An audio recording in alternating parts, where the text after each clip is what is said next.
Hello everyone, कैसे हो आप सब। मैं अलका सिंह एक बार फिर से प्रशिक्षण क्लासेस के इस ऑनलाइन प्लेटफॉर्म पे आप सबका स्वागत करती हूँ।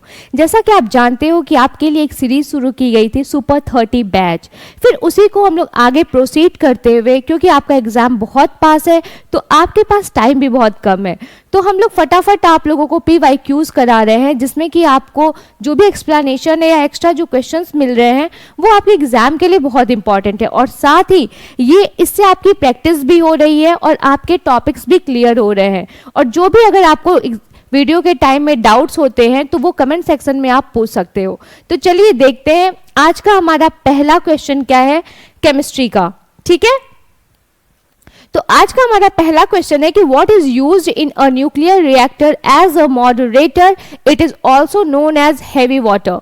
मीन्स कि नाभिकीय रिएक्टर में मंदक के रूप में, मंदक का मतलब आप क्या समझते हो, जो रोकने का काम करे या नाभिकीय रिएक्टर को स्लो करे, तो उसके रूप में किसका उपयोग किया जाता है। इसे भारी जल के रूप में भी जाना जाता है। तो बताइए, ड्यूटेरियम ऑक्साइड, ग्रेफाइट या फिर बोरॉन रॉड्स या कैडमियम रॉड्स, तो किसका यूज करते हैं। तो देखिए, एज अगर देखा जाए मंदक के रूप में तो ड्यूटेरियम ऑक्साइड का यूज करते हैं। और इसे हेवी वाटर क्यों कहते हैं, क्योंकि ये H2O मीन्स कि हाइड्रोजन का आइसोटोप होता है और ये हाइड्रोजन को रिप्लेस करके D2O फॉर्म में रहता है, इसीलिए इसे हम लोग हेवी वाटर भी कहते हैं। ठीक है, तो ये कभी कभी आपसे एग्जाम में पूछा जा सकता है कि हेवी वाटर में ड्यूटेरियम किसको रिप्लेस करता है, तो हाइड्रोजन को रिप्लेस करता है। चलिए अब देखते हैं हमारा अगला क्वेश्चन क्या है। Which metal is in the liquid state at room temperature? कह रहा है कि इसमें से कौन सी धातु है जो कमरे के ताप पर मेटल में रहती है। ठीक है, आयरन, मरकरी, गैलियम या फिर कॉपर। तो आप लोग क्या सोच रहे होंगे कि मरकरी, नहीं, लेकिन ये बिल्कुल भी गलत है। गैलियम, एक यहाँ पर धातु की बात की गई है। ठीक है, तो गैलियम एक ऐसा धातु है जो कि 29 डिग्री सेल्सियस पर क्या रहता है, बिल्कुल लिक्विड फॉर्म में रहता है, जो कि आपका नॉर्मल रूम टेम्परेचर होता है। ठीक है, तो इस क्वेश्चन का राइट आंसर क्या होगा, ऑप्शन सी। ठीक है, चलिए अब देखते हैं हमारा अगला क्वेश्चन क्या है।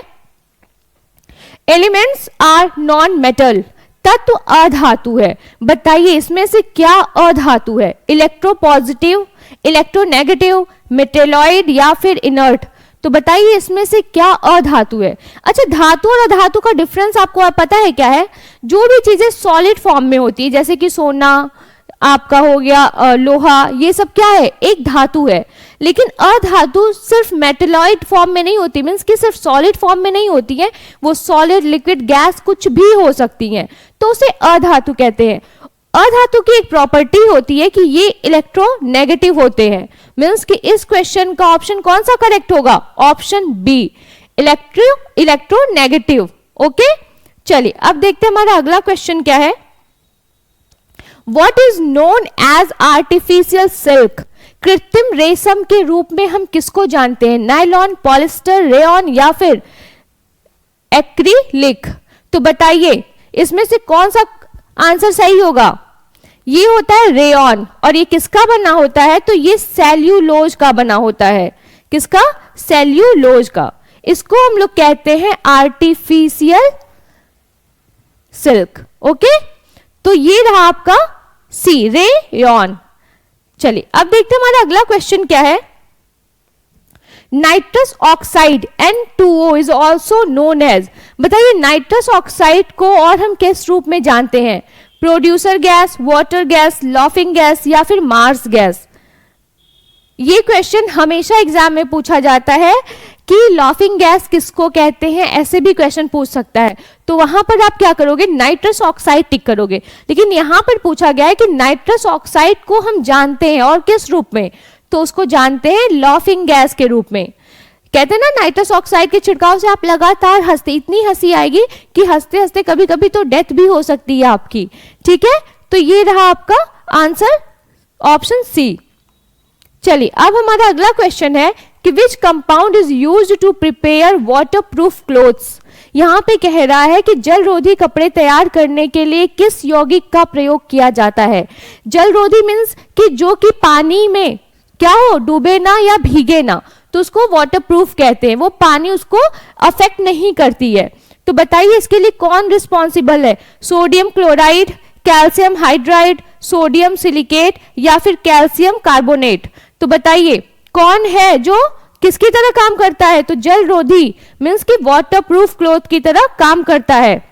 तो कैल्शियम हाइड्राइड, इसका आंसर क्या होगा? Calcium hydride. आप देखोगे, एक मिनट,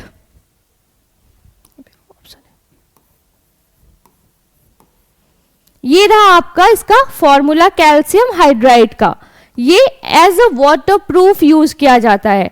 ठीक है, ये क्वेश्चन बहुत इंपॉर्टेंट है, ये एग्जाम में कई बार पूछा गया क्वेश्चन है। ठीक, चलिए अब देखते हैं हमारा अगला क्वेश्चन क्या है। Which noble gas is known as stranger gas? बताइए किस नोबेल गैस को स्ट्रेंजर गैस के रूप में जाना जाता है? अच्छा, नोबेल गैस का मतलब क्या है? जो कलरलेस और ऑर्डरलेस होता है। ठीक है, इसके पास अपना कोई कलर और स्मेल नहीं होता। तो इस क्वेश्चन का राइट आंसर क्या होगा? जेनॉन। जेनॉन को हम लोग स्ट्रेंजर गैस के रूप में भी जानते हैं, और ये क्वेश्चन भी बहुत इंपॉर्टेंट है। ठीक है, कि जेनॉन को किस, ऐसे भी पूछ सकता है क्वेश्चन कि जेनॉन को किस गैस के रूप में जानते हैं? तो स्ट्रेंजर गैस के रूप में जानते हैं।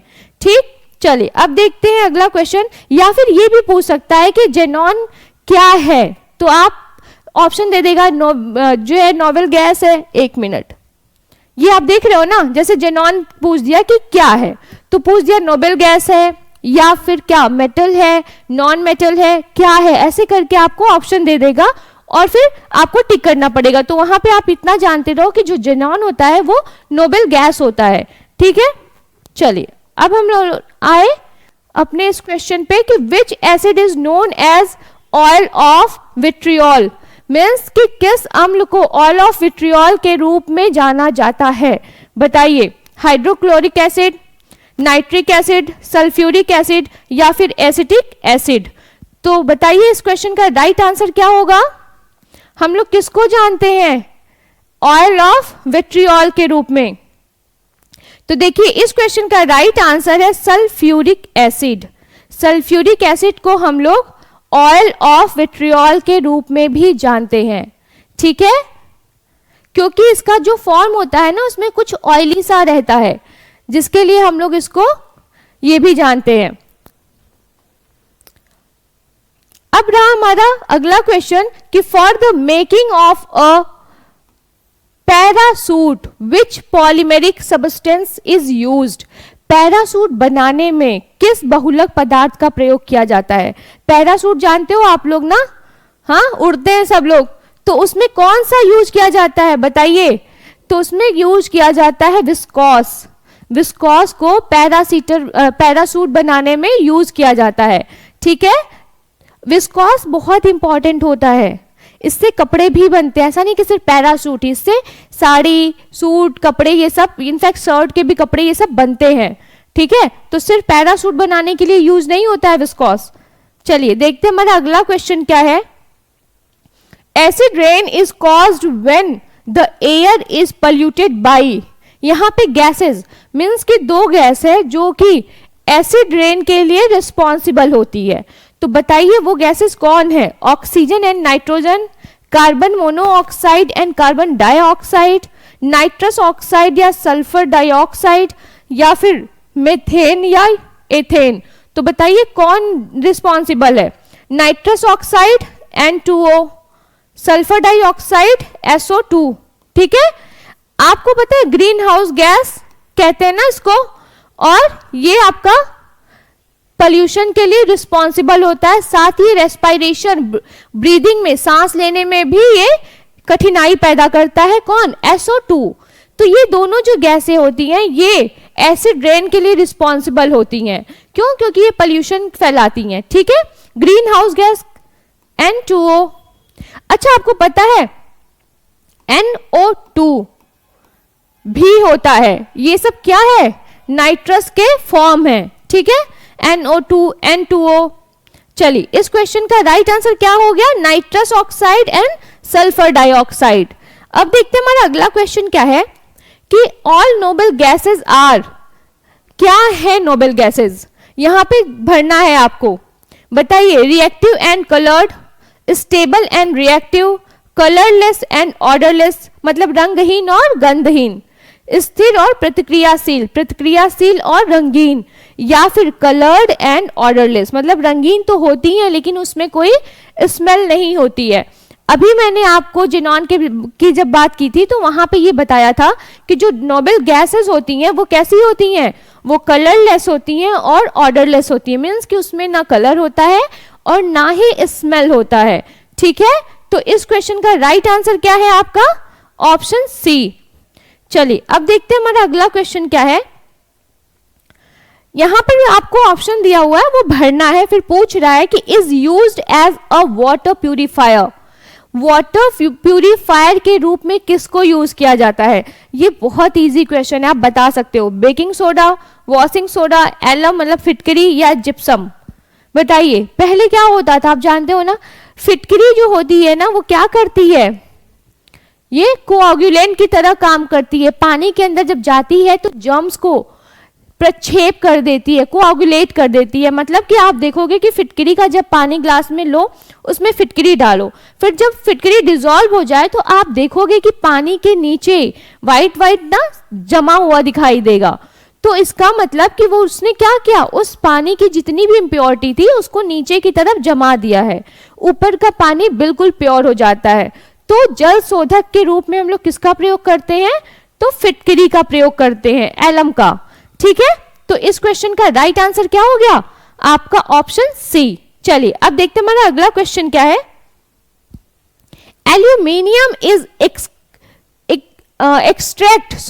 Aluminium is extract from which ore. यहां पे पूछ रहा है कि एल्यूमिनियम किस अयस्क का ओर से निकाला जाता है। तो बताइए, हेमेटाइट, मैग्नेटाइट, बॉक्साइट या फिर चैल्कोपाइराइड।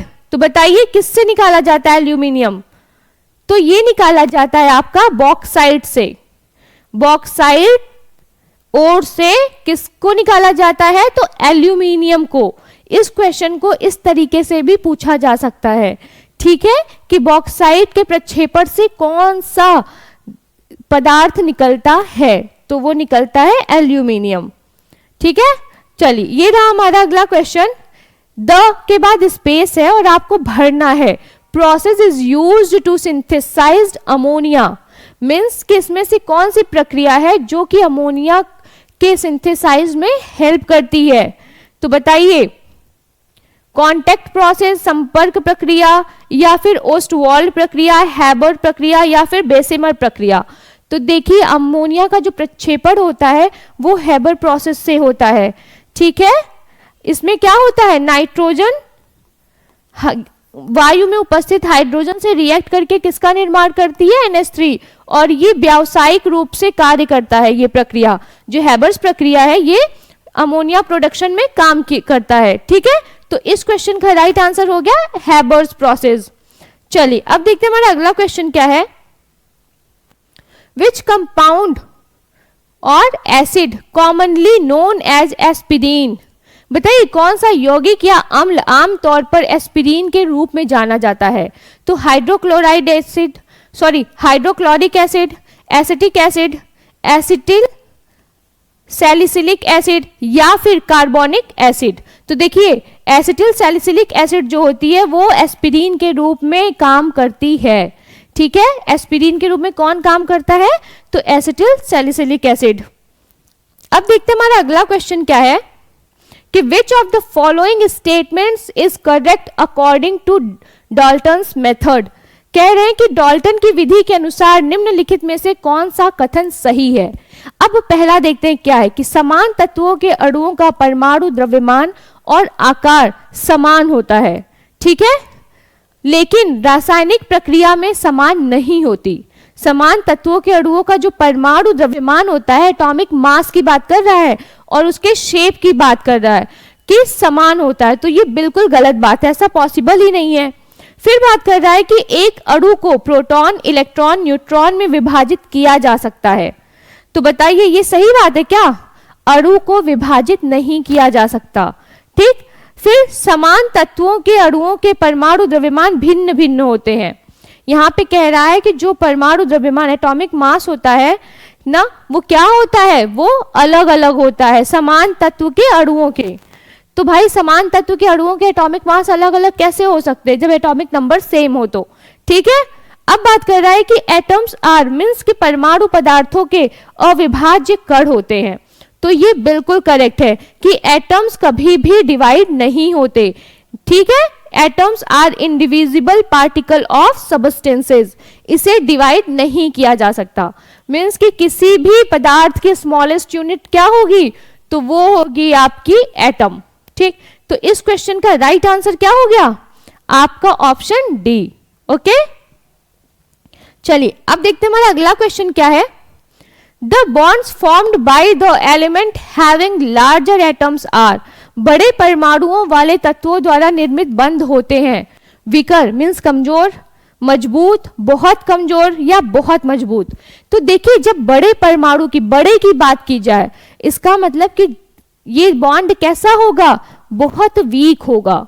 जब स्मॉलेस्ट की बात की जाए तो वो बॉन्ड कैसा होगा, बहुत मजबूत होगा। तो यहाँ पे बहुत बड़े, यहाँ पे बड़े परमाणुओं वाले तत्वों की बात हुई है। इसका मतलब कि इस क्वेश्चन का राइट आंसर क्या होगा, वेरी वीक, ऑप्शन सी। ठीक है, चलिए अब देखते हैं हमारा अगला question. If the electronic configuration of an element is 287, then what will be its valency? Valency के लिए मैंने आपको कल के वीडियो में बताया था कि जब भी किसी वैलेंसी की बात की जाए तो वैलेंसी के लिए हमेशा आपके पास ऑक्टेट होना चाहिए। क्या होना चाहिए, ऑक्टेट। मीन्स कि जो लास्ट वाला ऑर्बिट होता है उसमें नंबर ऑफ इलेक्ट्रॉन्स कितने होने चाहिए, 8, तब जाके उसकी वैलेंसी कंप्लीट होगी। तो यहां पर दिया गया है 2, 8, 7। तो जब आप 7 को देखोगे तो आप देख रहे हो कि यहां पर 1 की कमी है, मीन्स कि 1 इलेक्ट्रॉन की क्या है, कमी है। ठीक है, तो 1 इलेक्ट्रॉन अगर आप इसको दे दोगे तो ये क्या हो जाएगा, 2, 8 एंड 8, मीन्स कि इसका ऑक्टेट कंप्लीट हो गया है। तो इसलिए वैलेंसी के लिए आपको कौन सी नंबर की जरूरत है इसमें, तो ऑप्शन ए 1 की जरूरत है। ठीक है, नंबर ऑफ इलेक्ट्रॉन कितना चाहिए होगा आपको, तो यहाँ पे 1 इस क्वेश्चन का राइट आंसर है। चलिए अब देखते हैं हमारा अगला क्वेश्चन। यहां पे स्पेस दिया हुआ है और पूछ रहा है is the smallest particle of matter which has independent existence. ये क्वेश्चन का आंसर बहुत इजी है और इसका आंसर आप दोगे और कल के वीडियो में मैं इसको बताऊंगी। ठीक है, ये बहुत ही, या फिर बता दूं आप लोग आलसी हो बहुत ज्यादा, तो इस क्वेश्चन का राइट आंसर होगा मॉलिक्यूल। अभी बताया था मैंने कि जो अणु होते हैं वो डिवाइड नहीं किए जा सकते और इनके अंदर क्या होता है, न्यूक्लियस में प्रोटॉन एंड न्यूट्रॉन होता है और बाहर की तरफ इलेक्ट्रॉन होता है। ऐसे ही कल मैंने एक क्वेश्चन आपके लिए छोड़ा था, तो उस क्वेश्चन का राइट आंसर क्या होगा, न्यूट्रॉन होगा, न्यूट्रॉन होगा। ठीक है, आप वो क्वेश्चन देख लेना, उसका राइट आंसर होगा न्यूट्रॉन। ठीक, चलिए अब देखते हैं अगला क्वेश्चन क्या है। यहां पर स्पेस दिया हुआ और पूछ रहा है atoms are present in sodium carbonate. Sodium carbonate की बात कर रहा है। ठीक है, सॉरी, सोडियम कार्बोनेट की यहां बात कर रहा है। तो बताइए सोडियम कार्बोनेट अणु में कितने परमाणु मौजूद हैं। ये आपका सोडियम कार्बोनेट, अब बताइए इसमें कितने, 6, 5, 8 या 7। तो आप ये देख रहे हो कि सोडियम कितना है, 2 है, 1 कार्बन है और 3 ऑक्सीजन है। ये पूरे मिलके कितने हो गए, 6। तो इस क्वेश्चन का राइट आंसर क्या होगा, ऑप्शन बी मीन्स कि 6। ठीक है, चलिए अब देखते हैं हमारा अगला question. The maximum number of bonds between two atoms of covalent bond can be means कि सहसंयोजक बंध के 2 परमाणुओं के बीच बंधों की अधिकतम संख्या हो सकती है। अगर सहसंयोजक बंध की बात कर रहा है मीन्स कोवैलेंट बॉन्ड की बात कर रहा है, तो 2 परमाणुओं के बीच जो मैक्सिमम बॉन्ड होगा वो आपका ट्रिपल होगा। आप भी जानते हो सिंगल, डबल एंड ट्रिपल। ठीक है, ये होता है बॉन्ड। तो इसका मतलब मैक्सिमम नंबर कितना होगा, 3 होगा। तो इस क्वेश्चन का राइट आंसर क्या हो गया? 3। ठीक है, चलिए अब देखते हैं हमारा अगला क्वेश्चन क्या है। What is the atomicity of phosphorus? Phosphorus की परमाणुकता क्या है? अब यहाँ पे फॉस्फोरस क्यों पूछा गया है ये भी बताती हूँ, ये बहुत इंपॉर्टेंट क्वेश्चन है। ठीक है, और क्यों है ये भी बता रही हूँ। देखिए जो फॉस्फोरस होता है ना, इसका सिंबल P होता है, लेकिन कभी भी ये अकेला नहीं होता, हमेशा फॉस्फोरस P4 के फॉर्म में रहता है।